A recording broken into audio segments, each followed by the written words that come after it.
I will give you a little background about myself. I come from both specters of this world. My mother was an American who met my father, who's an Arab, Jordanian, in Humboldt State College, University today. My American side, my great-grandfather was mayor of Eureka, California. He was also an excellent friend with Winston Churchill. From my Arabic side, my grandfather was the chieftain, Mukhtar, and he owned a big portion of the shepherd's fields, you know, where the angel came down and proclaimed the Messiah. That was owned by Grandpa, most of it. And he was also friends with the notorious Hajj Amin al-Husseini, who was the Grand Mufti of Jerusalem, the Supreme Muslim Council. And he was seen on the eve of the final solution with Adolf Hitler conspiring to destroy the Jews all throughout the Muslim world. I call him the Haman of the Muslim world. He constructed 2 divisions out of the 8 divisions of the Nazi war machine. Most Americans do not know that 2 divisions out of the 8 divisions of the Nazi war machine were Muslim fundamentalists. Most Americans think that Islamic fundamentalism is something new. It is not. It's very old. Most Americans do not even identify what Islamic fundamentalism is, or what is Islam. I'm going to identify Islamic fundamentalism for you, so when you see it happen, and you watch the footage on the TV, or you listen stuff on the radio, that everything is going to fit the mold of this definition I'm about to give you. But I want you to memorize it. Here it goes.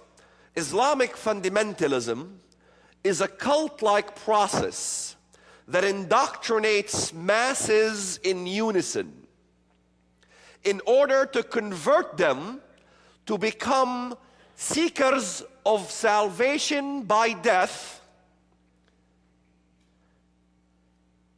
in order to establish an Islamic theocracy where Sharia law takes over the entire laws of the society, in which Islam and Muslims are dominant and non-Muslims are subservient.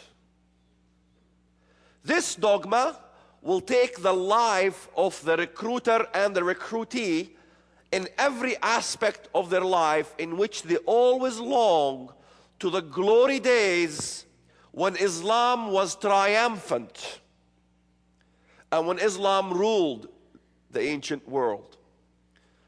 There's simply a needle that's stuck in the past. Islam was wounded by the Christians when the Ottoman Empire was dismantled. And what is being attempted to happen now is that this wound must be healed. It must come back to life, and Islam must be revived. This is what you see happening around you. Yet in the West, there is this facade of denial of what is going on. When I first started to read the Bible, I was fascinated with the minor prophets. I began to see very quickly that the good guys that I knew were the good guys were the bad guys in the Bible. And the bad guys in the Bible were my good guys. Something was very fishy.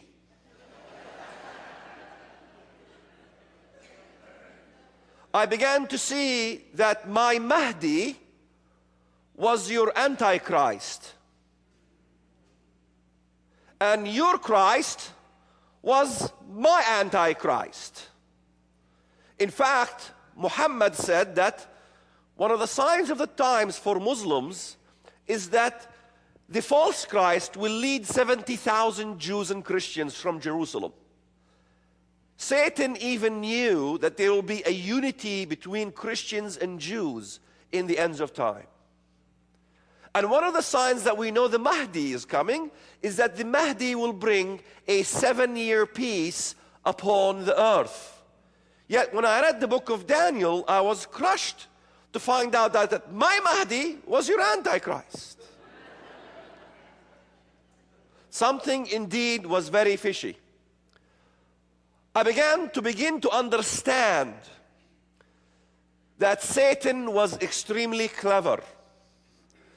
That if you want to understand prophecy, you must pick on the brains of Satan, because he knows it. He knew it all along for thousands of years. So he set up Islamic eschatology to match your eschatology, except he flipped who the good guy is to become the bad guy, and the bad guy the good guy. We have just completed the 2007 International Prophecy Conference with nearly a dozen world-renowned speakers, but you don't have to miss a minute. I've been invited to many prophecy conferences, but this is the first one that I was allowed to talk about prophecy. Could the apparitions that perform numerous signs and wonders that the Catholic Christians revere and worship also be the same things that Muslims will also worship? Our spiritual link is so connected to Israel that whatever God promised Israel as a blessing can come upon us as Gentiles. By 2015, Muslims will make up a majority of the Russian army. Get the entire conference today. All messages on audio tape or CD for only $119 plus $10 shipping, or on DVD for only $199 plus $10 shipping. When you order all the sessions, we will send you absolutely free the historic Convocation, where 8 speakers were together on one panel for 3 exciting hours. Call now toll-free 1-888-463-7639 and have your credit card ready. All my life as a teenager, I grew up in the Middle East, in the Palestinian areas, of course. My desire was to die as a martyr. Because the only way one can assure one's own salvation in Islam is to die as a martyr. Most Muslims will tell you that they reject Christianity because no one can die for somebody else's sin. That the idea of a Messiah dying on the cross to redeem mankind's sin is absolutely rejected in Islam. There is no atonement for sin by anybody in Islam. This is the main focus, that Islam came as a religion was to supposedly correct the Jews and the Christians, specifically the Christians, because the Christians believe in the Trinity and they believe God is our Father. They believe God came in the flesh. They believe that Jesus died on the cross. All these things are denied in Islam. Islam came as a religion for one sole purpose and one reason alone. That is, to deny Abba, our Father, to deny the Son, to deny the Holy Spirit being God, to deny the Trinity, and to deny the crucifixion of Jesus. Of course, that should pop up an important verse for you. 1 John 2:22. Who is the liar? He who denies that Jesus is the Christ, that God came in the flesh. He is Antichrist, that denies the Father and the Son. When I read this as a Muslim, something is more fishy. Something is definitely wrong here. How could it be that I would accept these very elements that I hated all my life? The Trinity? I began to see